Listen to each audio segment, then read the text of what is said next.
สวัสดีพี่น้องปองป่ายผู้ที่ตามทางเพจ Facebook เสียงอึ่งเทเลยแชร์แนวเมื่อนี้มาเปิดงาน งาน114 ปีเมืองเชียงคานวันที่16ถึงวันที่25ค่อยมาก่อนหมู่เลยเลขออกแล้วค่อยมาเลยนี่นะ ยันเข้าว่าบ่ทันหมู่เลี้ยวขวาครับเราจะเลี้ยวขวาถึง3แยกวัดศรีคุณเมืองแล้วเราจะเลี้ยวขวาครับผมไปได้ไฟเขียวไปได้อันนี้เอิ้นว่าถนนซี่เสียงขานเป็นถนนเส้นหลักนี่นะเป็นเส้นเศรษฐกิจแต่เก่าแต่กี้นะคันไอ้ผู้ได้มีโพสเสียเป็นคนเสียงขานแล้วลูกรักจะได้มูลมรดกถนนเส้นนี้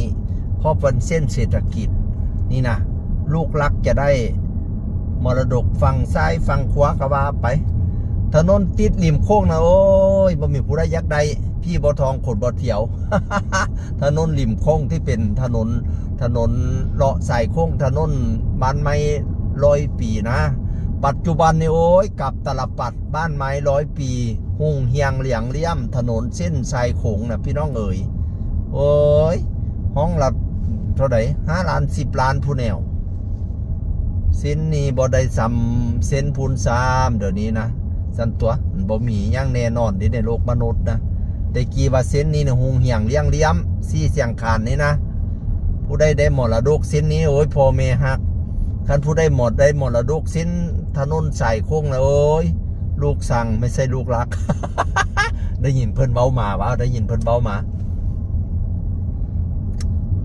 เราจะไปจอดรถที่ไหนอ่ะเราจะเลี้ยวนี่ไหมเนี่ยเราจะเลี้ยวขวาไปดูก่อนเนาะวัดท่าโคกมีที่จอดไหมเนาะมันเต็มเบิดที่วัดท่าโคกเนี่ยเลี้ยวซ้ายโอ้เลี้ยวซ้ายบ่เฮ็ดดิ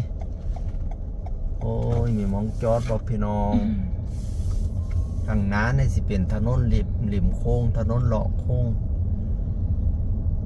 เข้ามาข้างในนี้ถ้าโรงเรียนเปิดก็จะกว้างขวางดีถ้าโรงเรียนไม่เปิดเราต้องแนมไปฝั่งวัดเปิดไหมเปิดให้เข้าไหมครับผมให้เข้าบ่ปิดห้ามจอดฮะบอกว่าห้ามจอดห้ามจอดโอ้โหจอดไม่ได้ครับผม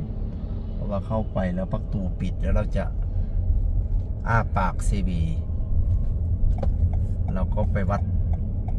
ท่าโคกก็แล้วกันพี่น้องเอ๋ยวัดเก่าวัดเกเอาออกมาแล้วค่อยสิเข้ามันไปส่วนกันอยู่มั้งนั่นยากเนาะ